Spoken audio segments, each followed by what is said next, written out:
Hey, what's up everyone? I'm the Burning Baron, but you can just call me the Baron. And I think it's high time that I start giving Paper Mario a little bit more of a talk, because there has been a lot going on in recent time now that Paper Mario The Thousand Year Door Remake is about a month away from release. And this includes a few short trailers that we've seen on social media as of late, as well as surveys that have been circulating around the internet. And I thought it would be a good time to just kind of toss my thoughts out into the ring, what I think all this means, just going over like the trailers and stuff, just kind of have a bit of a Paper Mario discussion, because why not? I think I'm high due for one of those. Once again, completely unscripted. I feel like while I do stumble over my words every once in a while I do unscripted work, I feel like I can actually get this kind of stuff out faster if I don't script it, because then that's less time me actually writing a script and then eventually losing interest on it. It unfortunately happens way more than it should. But in any case, I think I would like to start with maybe just a slight overview of the Paper Mario franchise. I don't really think you need to hear it from me, how the Paper Mario franchise has been. I'm pretty sure a lot of popular YouTubers have already covered that.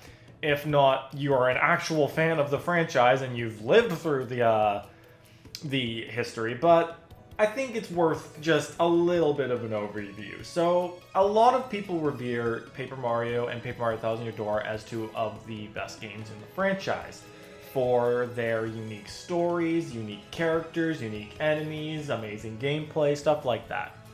Super Paper Mario did opt to shift around a lot of things, mostly the genre, but for me personally, it still felt like a tried and true Paper Mario title with the unique characters, the unique enemies, the story.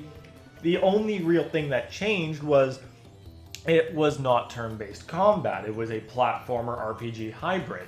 You still had an HP value, an attack value, and defense values, so it did feel a lot more like an RPG hybrid when compared to later games. Which, getting to that, I believe personally that things started taking the massive turn for the worse, starting with Paper Mario Sticker Star. And I think that is a very common consensus amongst the fan base, that Sticker Star was the game that really dipped the standards of the franchise, with the characters being so bland and unoriginal, the story being like even more than just watered down. It was straight up gone. There was no story whatsoever. And the gameplay was just a gimmicky inventory based system that really felt like it was more trying to appeal to the overworld puzzles than it was to a combat system.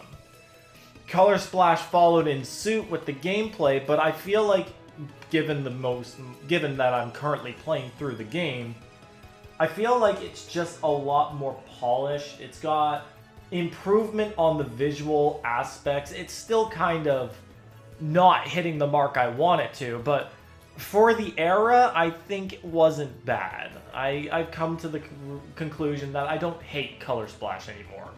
The characters have good dialogue, the locations are very unique. The gameplay is still pretty bad, it's still unfulfilling, and it really boils down to just using an attack to one-shot enemies. It just doesn't feel like there's a lot of strategy in how you beat the enemies, it's what you use to beat the enemies.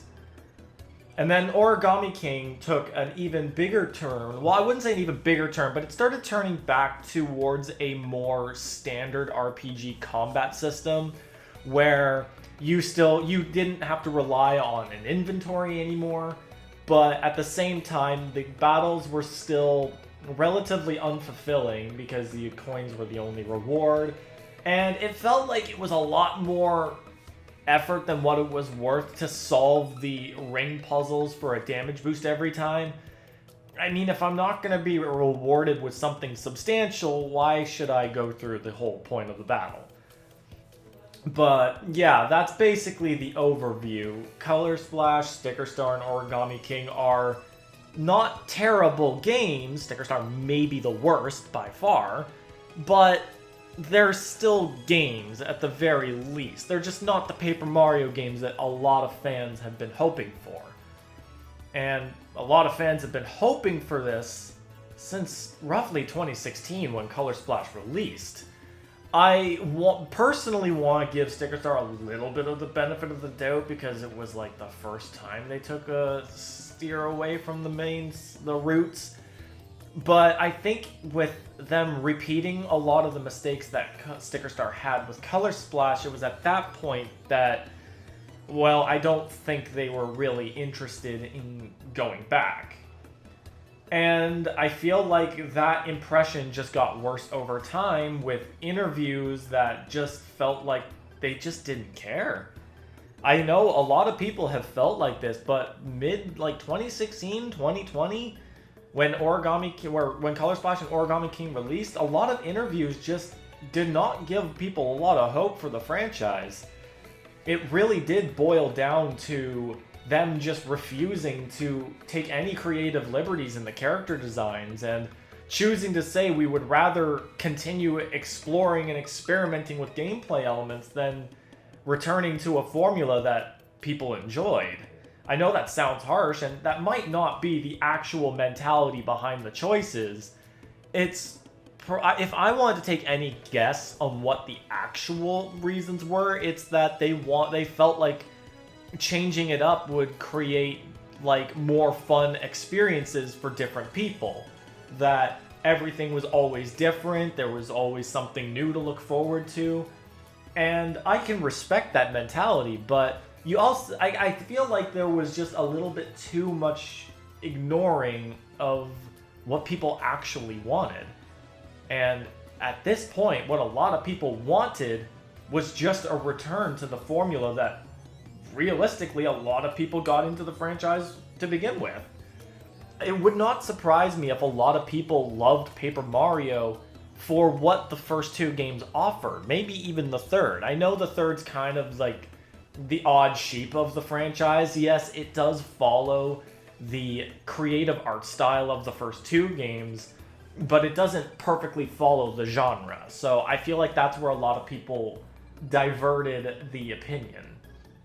So the hope for the Paper Mario franchise for the longest time wasn't held very high, and I'll be real, I was one of those people who was just like, I don't think the franchise is going to go anywhere where I want it to go anymore. So I just kind of lost hope. Not entirely. I chose to hold on to that one little string of hope that maybe the franchise would revive itself at some point. Maybe they would get the message at some point. It was hard, but at the end of the day, it was worth it. Because look at where we are now. Where we are now is really what I want to talk about. Where we are now is a Thousand Year Door remake that a lot of us have been clamoring for. And I think the wait was well worth it. The Thousand Year Door remake just looks phenomenal. It looks amazing. I don't really anticipate that we'll see too much new. I know I did do a list of hopes I would like to see in the remake, but I feel like we really are going to be looking at a pretty true remake with more or less a few differences here and there. Like, I think this might as well segue into the little trailers we've seen as of late. So, beyond the main trailer that we got back in September of last year, we got recently two small social media updates. One of them focusing on Mini Yoshi and his abilities, and another one just showing off a little bit of bits and pieces from the story overall. So starting with the Yoshi bits, it wasn't anything too serious. It was more or less just showing off that Yoshi's different moves. He still's got his Gulp, he's got his Ground Pound, he's got the Stampede we knew about, and he can still flutter jump. The most interesting things is that a lot of little Yoshi's sound effects seem vastly different when compared to the original Thousand Year Door, and I actually think that they suit him very well. They're a little on the squeaky side, and it kind of fits to how the little guy moves around. He's just a little baby Yoshi.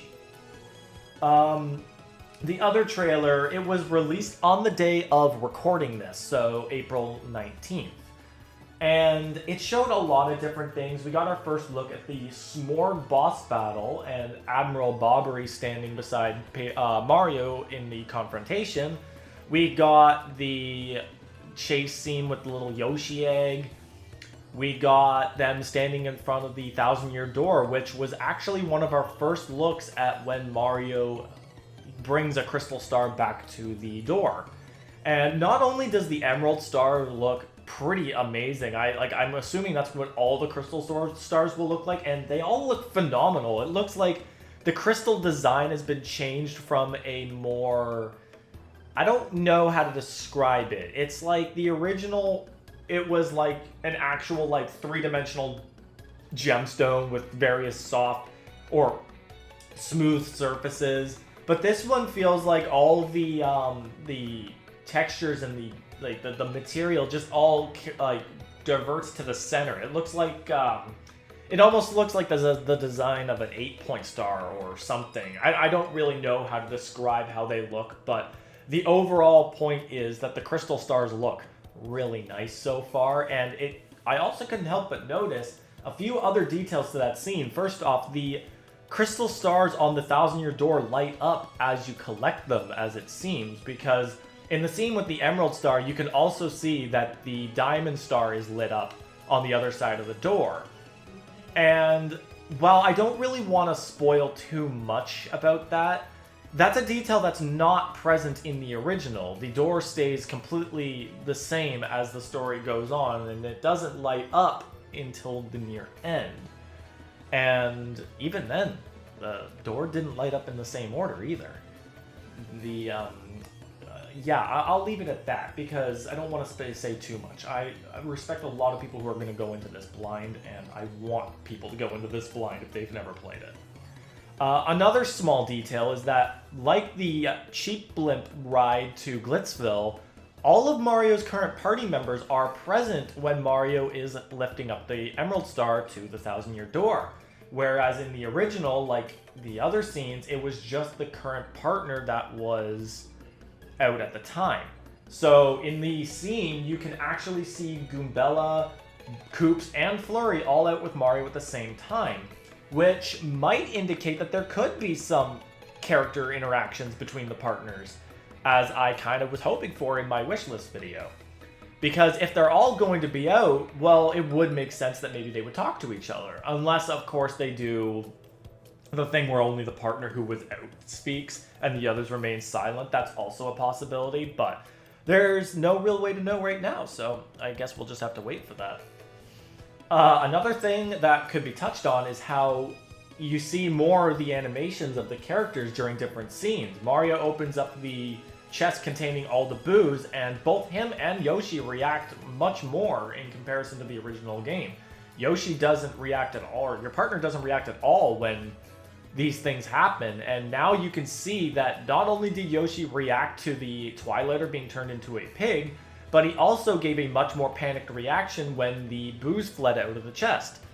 So I really can't wait to see all the different partner reactions to these different scenes, because we already do get a little bit more of a look at that with the original release trailer, where Goombella was panicking over the giant blooper showing up in Rogueport sewers, and of course, as you saw, Yoshi was reacting in surprise to the Twilighter turned into a pig.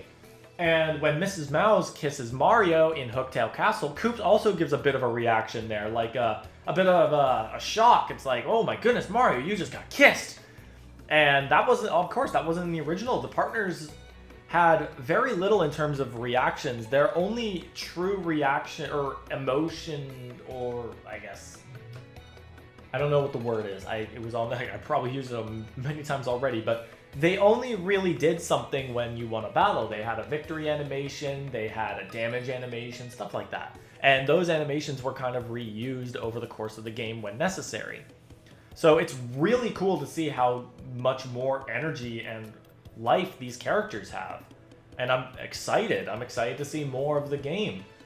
And I'm not going to talk about examples because, again, I don't want to spoil anything. So let's move on to another big thing that does correlate a lot with what this could mean for the future of Paper Mario, and that is the surveys that have been going around recently. Now, I'm only aware of 2, and if I recall correctly, one of them was only released in the UK, while another one was released pretty recently. I believe it was just like maybe 2 or 3. I think it was on Wednesday, the 17th or so. But these surveys did focus a lot on Paper Mario and Mario RPGs as a whole. The survey that was released exclusively in Europe, I believe, focused a lot on the Mario RPG series as a whole, not just Paper Mario, but Super Mario RPG, the Mario and Luigi series, if I'm correct, maybe the Mario and Rabbids, because that's a tactical RPG. But the fact that they were acknowledging all of that and asking questions about it, that's pretty big. Nintendo doesn't usually do stuff like that, and not as far as I'm concerned. So them paying attention to the Mario RPGs, I feel like it shows that they're willing to listen to people and what they think about the franchise. And that's huge, especially considering that Mario RPGs have kind of been on a less than great track record as of late. Between Alpha Dream going bankrupt and leaving the Mario and Luigi series in a very uncertain position, to Paper Mario being a rather bland shell of itself as of late, Mario and Rabbids was really the only thing going strong, and saying it was going strong is not really saying much because there's only 2 games. And they are pretty nice, they're pretty good. I actually really enjoy both of them. The only thing is that it is a collaboration between Nintendo and Ubisoft, so how much you can say it's a traditional Mario RPG is kind of up for debate because it's a crossover as well. So, and that leaves Super Mario RPG, which is its own thing, but it also did just get the remake last year. So that's kind of huge for Mario RPGs. Like, between the RPG and the Paper Mario Thousand Year Door remakes, it seems that Nintendo is taking this opportunity to step back and revive some of those old RPGs of Mario that people really enjoyed.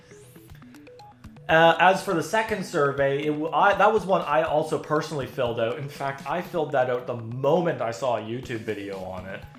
And it talked a lot about Paper Mario The Thousand Year Door as a whole. It opened up with a few generic questions like, what kind of games do you like to play? How often do you game? What franchises have you heard about? And I answered them as honestly as I could, obviously. And then it started talking about Paper Mario as a whole, or The Thousand Year Door, the game itself. What people are interested in, what people are looking forward to, what made people hear about it, have they played it before? And it gave me hope. I've always been kind of clutching on to this little string of hope that Thousand Year Door could feasibly get a remake. The entire reason why I thought it could was from a Game Explain interview during Color Splash's release, in that they asked what are the chances that they would go back and maybe remake an old game. And while the initial, what I would assume to be a joke response was, well, would you buy it? Which kind of sounds like a really selfish response. It's like, what, you'd only make it if you would, well, I guess it's a company thing. I guess I can't fault them too hard, even if the answer did sound pretty scummy at first. But I think it did lead into a better answer where they said that if there was enough fan outcry, it would be something they would consider. And given the fact that we have now received a Thousand Year Door remake, I think that proves that A, the fan outcry was definitely enough, and B, they were serious. They actually took that into consideration, which kind of shocks me in the long run, because when I hear that about companies, I don't generally think that they would take fan outcry seriously for the sake of the fans. I often think that if they were to do anything, it would be from serious backlash, like severe backlash, and more importantly, something that would threaten profits. So hearing them listen, it was kind of huge for me. Maybe that's because I don't give companies enough credit. Maybe I don't know. Like, I just feel like in the long run, I've got this sketched viewpoint that a lot of companies are just in it for the money. So it's kind of shocking that I would think that companies actually would listen to the fans. But you know what? That's a little sidetracked. The bottom line is I am quite surprised that they did listen and take it seriously and that we are in this position. And don't get me wrong. I'm very sad. I'm very happy. I'm very, very happy that we are in this position. I don't really know how else to word it. But yeah, so what exactly does this mean for the future of Paper Mario? It's kind of huge that Nintendo would be asking questions about what people like about the game, what people look forward to, what people want to see. And I think that a lot of people are in the same boat where they think that this means that Paper Mario could very well shift into a position where it's going back to its true roots. That maybe Nintendo really is deciding, okay, well, if this is what fans want to see, then it's something to keep into stronger consideration. The next game in the franchise could very well be a game that follows in gameplay of Thousand Year Door and Paper Mario 64, and maybe goes on a brand new adventure and brings back the unique character designs that the original games were very well known for.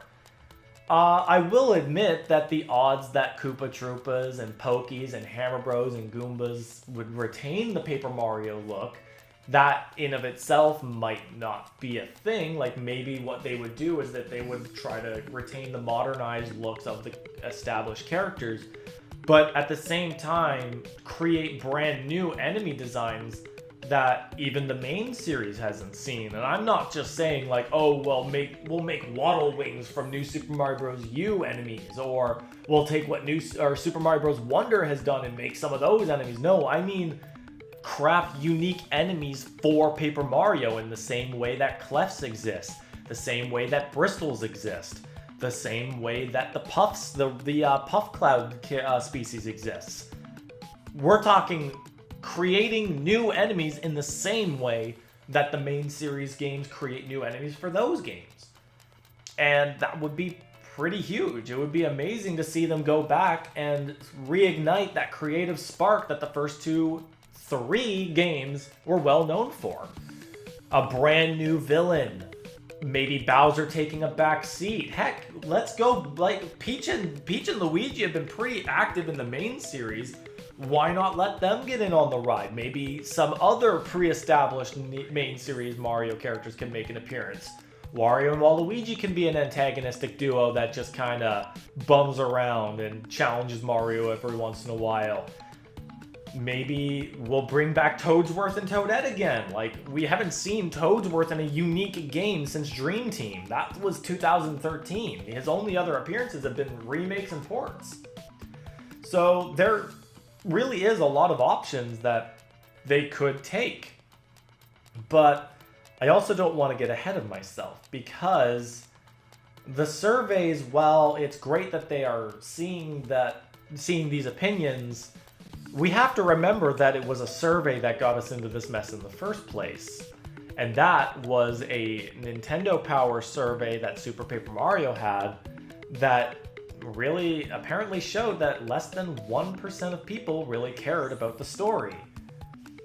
And, well, history could repeat itself. I want to believe that we are in a position that maybe that won't happen, because a lot of people have been clamoring for the return of a story-based Mario RPG. But that also personally raises a lot of questions from me. And one of those questions is, how big is the diehard Paper Mario fan community to the general masses? How many people in the UK or Europe received that in particular survey? And what are their answers going to be like? Are we going to end up with another situation where only 1% of people really like the story? Are more people, because they've never played the original games, are more people going to be saying, oh, we really did enjoy the sticker-based combat, because they don't have the exposure to the original games that a lot of the diehards fans have?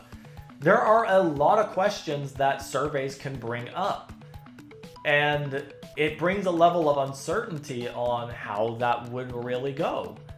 Like, just because a lot of us did answer with, we want to see the unique characters, we want to see the unique plot, for every one of us that can answer for that, another person could answer with, yeah, I liked the Sticker Star and Color Splash gameplay, I liked the Origami King gameplay, I didn't mind that there was no story. And, well, we don't know how all of the results to these surveys can go because, well, I don't even know if we got lucky when we found out that the 1% of people didn't care about the story thing happened. Like, who knows what could happen? For all we know, this could just be Nintendo gauging the waters and being like, okay, well, people like this, but we still kind of want to do this, so we're going to continue down on the path, and maybe down the line we'll just remake another game or something. I don't know. It's hard to really say for certain what the future for Paper Mario is. But at the same time, I don't feel like it's unfair or unjust for a lot of us to hope that these surveys could mean the better for the franchise, or we could see a return to form in a brand new game. It's impossible to say for certain what the franchise will see in the future, but I do firmly believe that there is indeed a chance that Nintendo will go back to the roots of the franchise and create a brand new game that is fueled entirely by a unique sense of creativity. I think it is no longer impossible that we could see a brand new, completely original RPG game that follows in suit of the first two. I don't think it's impossible that we could see a completely different shift in gameplay that maybe is completely different from Origami King, but also completely different from the Thousand Year Door and Paper Mario. It could be yet another game that focuses solely on a brand new paper gimmick that once again doesn't offer any sort of reward for battles, and once again just focuses on the idea of a gimmick rather than anything else. It's impossible to say for certain, but I personally am now sitting in a position where there is personal hope that Paper Mario could go in a completely different direction than what it has been over the last 6 or more years. And that makes me happy. And I think that's all I really need to be satisfied right now. I was ready to be satisfied with, hey, if they remake Thousand Year Door, I'll never have to ask for anything else ever again from Paper Mario. The series can go in whatever direction it wants, and I just go back and play the Thousand Year Door again, be it on the GameCube or on the Switch. But now I don't have to think that way, because I've been given the resources and the proof to say that maybe we could see a brand new creative game. And that's what I will continue to hope for. I think that my hope now rests in a brand new game that follows in Thousand Year Door's footsteps and maybe does its own thing. But creates a new form of entertainment from the template of Thousand Year Door. I think that will be where I end it off. I hope you guys all enjoyed, but that was just my opinion. What do you guys think these surveys mean? What do you think the future of Paper Mario could be? Do you want to see more like the Thousand Year Door and the first Paper Mario? Or are you content with Nintendo making drastic changes every once in a while and creating brand new experiences? What do you guys think? I'm open for discussion. As you all know, I'm not going to repeat myself on that. sound off in the comments, and I will see what you guys have to say. And yeah, that's what I want to hear. I hope you guys all enjoyed. I hope you guys look forward to the future Paper Mario content that I have planned. I have 2 live streams planned for 1000 Year Door Remake and the Pit of 100 Trials on my birth for the original 1000 Year Door. I hope you guys all look forward to that. Leave comments what you think, hit that like button, and please be sure to subscribe for more Paper Mario content in the future, as well as more Mario Party content in the future. I hope you guys enjoyed the video, and I will see you all next time.